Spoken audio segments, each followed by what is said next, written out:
नमस्कार, मैं मुस्कान कनौजिया और आप देख रहे हैं एसीसी न्यूज़ टुडे। उत्तराखंड के जोशीमठ में लगातार भूधन साफ हो रहा है। वहीं इस बीच जोशीमठ और नरसिंह धाम को भारी नुकसान हुआ है। कुल देवता का भी मंदिर धराशायी हो गया है। जोशीमठ पर खतरा बढ़ गया है।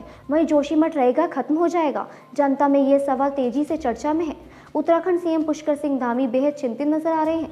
वहीं इस चिंता के तहत सीएम धामी मौके पर पहुंचे और जोशीमठ में प्रभावित क्षेत्रों का निरीक्षण किया, साथ ही प्रभावित परिवारों से मुलाकात की। इस अवसर पर सीएम धामी ने प्रशासन को कई निर्देश दिए हैं। इधर जोशीमठ में हो रहे भूधन साफ और राज्य सरकार के साथ साथ केंद्र सरकार भी चिंतित नजर आ रही है। वहीं केंद्र सरकार ने जोशीमठ भूधन साफ के रहस्य का पता लगाने के लिए 6 सदस्यीय विकसित समिति का गठन किया है। ये टीम 3 दिन में अपनी रिपोर्ट केंद्र सरकार को सौंपेगी। वहीं इस संबंध में शुक्रवार को ही केंद्र सरकार ने आदेश जारी किया है। वहीं उत्तराखंड मुख्यमंत्री पुष्कर सिंह धामी ने जोशीमठ में प्रभावित क्षेत्रों का हवाई सर्वेक्षण करने के बाद प्रभावित क्षेत्रों का जायजा भी लिया। सीएम धामी ने कहा कि पानी के रिसाव के काफ़ी घरों में दरार आ गई है। हमारा प्रयास यही है कि सभी को सुरक्षित किया जाए, लोगों को सुरक्षित स्थान पर पहुंचाने का काम किया जा रहा है। इसके कारणों का पता लगाया जा रहा है, वहीं ज़रूरी चीज़ें भी की जा रही हैं। मुख्यमंत्री पुष्कर सिंह धामी ने शुक्रवार जनवरी को देहरादून में अधिकारियों के साथ हाई लेवल की मीटिंग की। वहीं उत्तराखंड के जोशीमठ में भूधन साफ के अधिनियम के लिए जल शक्ति मंत्रालय ने समिति गठन की है। ये समिति बारीकी से जोशीमठ का अध्ययन करेंगी। जोशीमठ में लगातार दरारें चौड़ी होती जा रही हैं, जिससे लोग दहशत में हैं। वहीं जोशीमठ में भूधन साफ के कारण स्थिति रोज खतरनाक होती जा रही है। घरों और सड़कों में परी दरारें चौड़ी होती जा रही हैं। कल एक मंदिर भी ढह चुका है, साथ ही जमीन के भीतर से लगातार पानी निकल रहा है। यहाँ 600 से ज़्यादा घर खतरे की जद में है। जोशीमठ में जो होता है ये इस तरह का है, जो भूमि नीचे से धंसते जा रहा है, क्योंकि हमारे जो पंचतत्व है, पृथ्वी आप तेज वायु आकाश, पहले पृथ्वी आता है, प्रकृति आता है।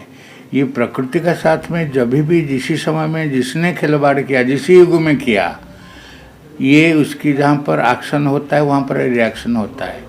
ज्योतिष के हिसाब से मंगल है भूमिपुत्र है, भूमि के अधिकार है मंगल का। साथ में उत्तर क्षेत्र जो है, जो हिमालय के क्षेत्र है, वो शनि अधीश्वर है।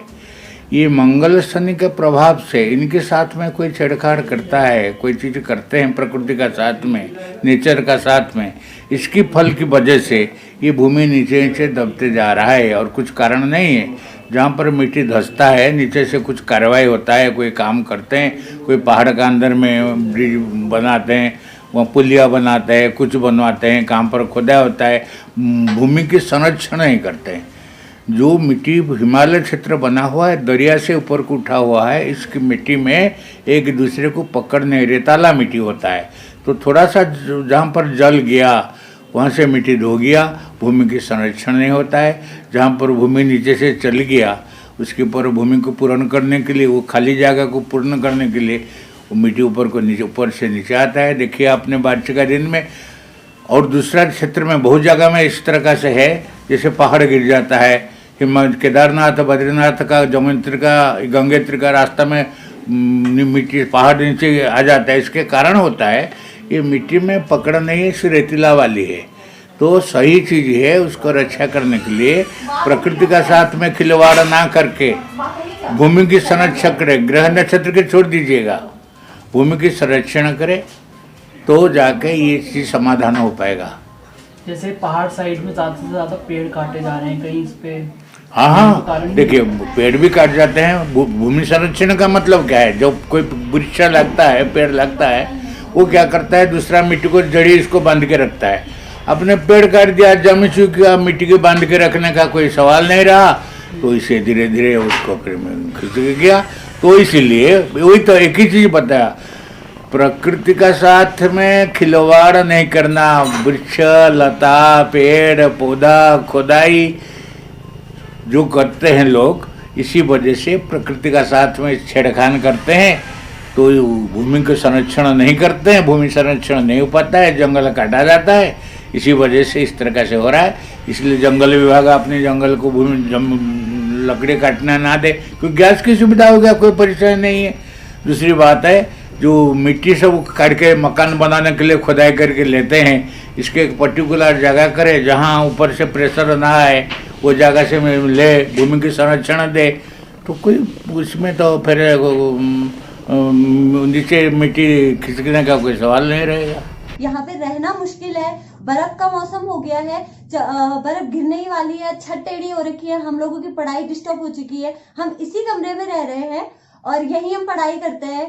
कुछ भी नहीं हो पा रहा है, शासन प्रशासन से अभी तक यहाँ पे कोई नहीं आया है। कल तो रात भर धरती के नीचे से ऐसा हुआ, ऐसे कंपन जैसे आवाज आई, ऐसी आवाज आ रही थी जैसे कुछ बोल रहा होगा धरती के नीचे। तो कुछ ना कुछ तो है। इतने बड़े वैज्ञानिक क्या कर रहे हो? वैज्ञानिक हमारे जोशीमठ के लिए कोई वैज्ञानिक नहीं है, कोई भूगर्भ वाले नहीं है हमारे वैज्ञानिक यहाँ। ये एक वहाँ मशीन फंस रखी, बोली एक पानी का नाला जा रखा नीचे, तो इसके कुछ सर्वेक्षण करो, हमें कुछ सांत्वना तो दो। एसडीएम साहब जब बोल रही जब मकान टूट जाएगा तब मेरे पास आना, तब 5,000 देंगे। तो 5,000 में अगर मकान बनती है तो सरकार 5,000 क्या 10,000 क्या 1 रुपये में हमको मकान बना करके दे दे। और लगातार जो हमारे पास खबरें आ रही हैं जोशीमठ की तरफ से, वीडियो फोटो जो आ रहे हैं,